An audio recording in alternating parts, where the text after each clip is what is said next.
In this video, I talk about the 2021 Hyundai Tucson, compare it to the competition, go over the pros and cons, reliability, resale value, pricing, and trim information. Basics. The Tucson is the best-selling vehicle in Hyundai's lineup. It's a compact SUV that is in the same class as the Toyota RAV4, Honda CR-V, and the Nissan Rogue. The 2021 Tucson has no significant changes compared to the 2020 model. This current generation of Tucson was last redesigned for the 2016 model year. Hyundai is introducing a completely redesigned 2022 Tucson that will be released in the first half of 2021. Let's see if it's still a good SUV to purchase or best to wait for the 2022 Tucson. The Tucson starts with a 2-liter 4-cylinder engine with 161 horsepower and 150 pound-feet of torque. The uplevel engine is a 2.4-liter 4-cylinder with 181 horsepower and 175 pound-feet of torque. The only transmission available is a 6-speed automatic. The Tucson comes standard with front-wheel drive, and all-wheel drive is optional. The power specs for the base engine is a little lackluster compared to the competition. As you can see, all of the top competitors in this segment have a standard engine with at least 20 more horsepower than the Tucson. One important thing to keep in mind is that Tucson's base price is the lowest in the group. Luckily, the Tucson is available with a larger engine with 181 horsepower that puts it more in line with the base engines of the competitors.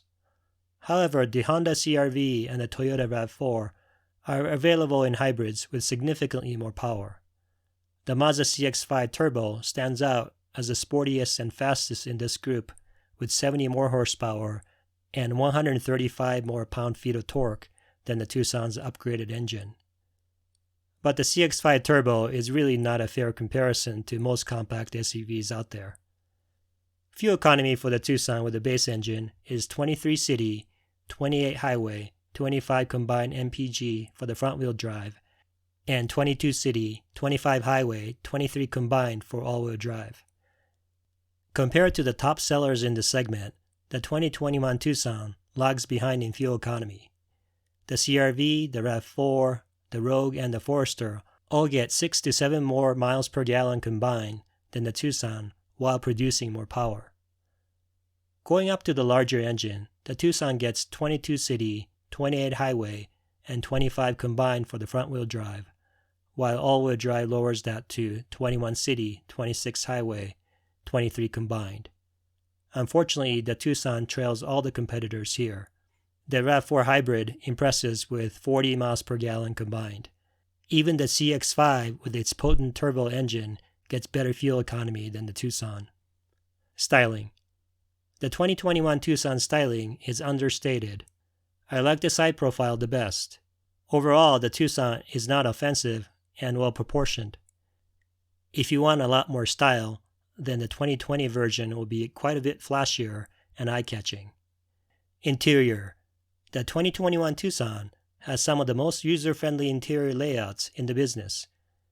The infotainment system is easy to use and has Apple CarPlay and Android Auto. There are physical dials and buttons for the climate control. It's one of those vehicles where you don't have to read a 200-page manual to figure out how to operate the controls. Size. The Hyundai Tucson has a good amount of space for passengers.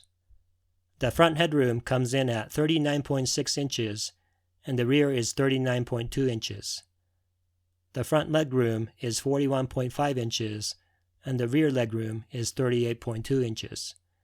These headroom and legroom numbers are average for the class and should provide plenty of space for taller passengers to sit, even in the back seats. Larger child seats should also fit just fine. If you like a very spacious cabin, then consider the Subaru Forester, as it's very large and it feels even bigger because of its expansive windows and panoramic moonroof. Cargo capacity is an important consideration for many buyers. The Hyundai Tucson has 31 cubic feet behind the rear seats and 61.9 cubic feet with the rear seats down. That's on the smaller side of the segment, with most competitors having 70 cubic feet with the seats down. If you're looking for a large area to put your stuff, the Forester, the CR-V, the RAV4, and the Rogue provide significantly more cargo space. Reliability. The Tucson has average expected reliability according to a leading nonprofit consumer advocate. 2016 and 2017 models had much worse than average reliability, so he has steadily improved in reliability. Resale value. The Tucson has very good resale value compared to the average car. The 3-year expected resale value of the Tucson is 67.8% of its original price. That trails the Honda, Subaru, and Toyota, which have the highest resale values in the industry, but the Tucson is not far behind. Hyundai has come a long way, and their resale values are finally reflecting the quality of their vehicles. The 5-year expected resale value of the Tucson is at 50.5%, and 7-year resale value is at 41.1%. The 7-year expected resale value even beat the Subaru Forester. Pros. The 2021 Tucson is a solid SUV overall. It's well priced, has a good amount of space, the interior is no nonsense, and the controls are some of the easiest to use of any vehicle. There's standard Apple CarPlay and Android Auto. Hyundai has one of the best warranties in the business with 5-year 60,000-mile basic warranty and a 10-year 100,000-mile powertrain warranty. The 2021 Tucson is also proven since it's been around since 2016. It should be pretty reliable. Cons. The 2021 Tucson at this point is getting a little old compared to some of the newer entries. That means that the fuel economy is below average. You'll get better fuel economy out of pretty much any other compact SUV. Second, you have to pay at least $26,100 for the SEL trim to get the bigger engine, which is more in line with the base engines of the competitors. The value is not quite as strong at that price. Final con is that the 2022 Tucson will be released within 6 months, and it should be much improved. Price and trim. The Tucson comes in 6 trim levels and starts with the SE. The base SE starts at $23,700, and you get standard features like 17-inch alloy wheels, automatic emergency braking, lane keep assist, 6-way power driver's seat, cloth seats, 7-inch infotainment system with Apple CarPlay and Android Auto, and manual air conditioning.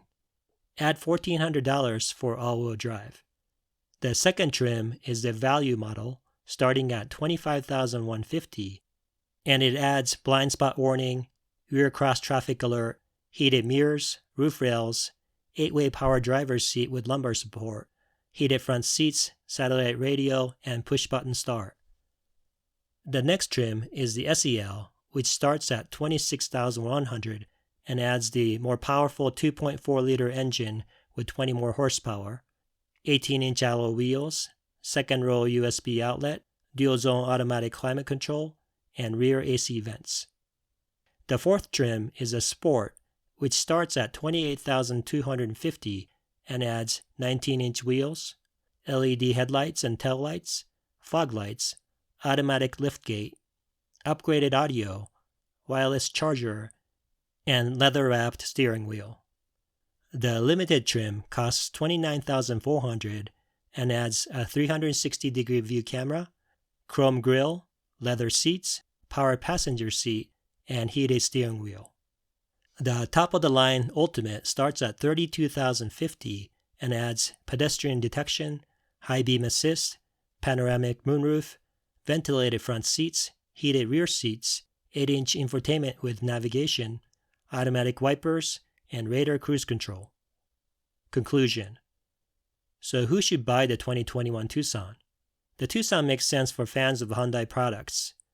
It has that wonderful warranty, and it's very easy to live with a simple-to-use interior. It's not the top of the class in any one category, but a solid offering overall. I would try and see if you can get a good deal from Hyundai since the all-new 2022 Tucson is around the corner. It wasn't difficult for me to find a base model for $1,500 off the MSRP and higher trims for $2,000 off. Let me know what you think of the 2021 Tucson. Thanks for watching.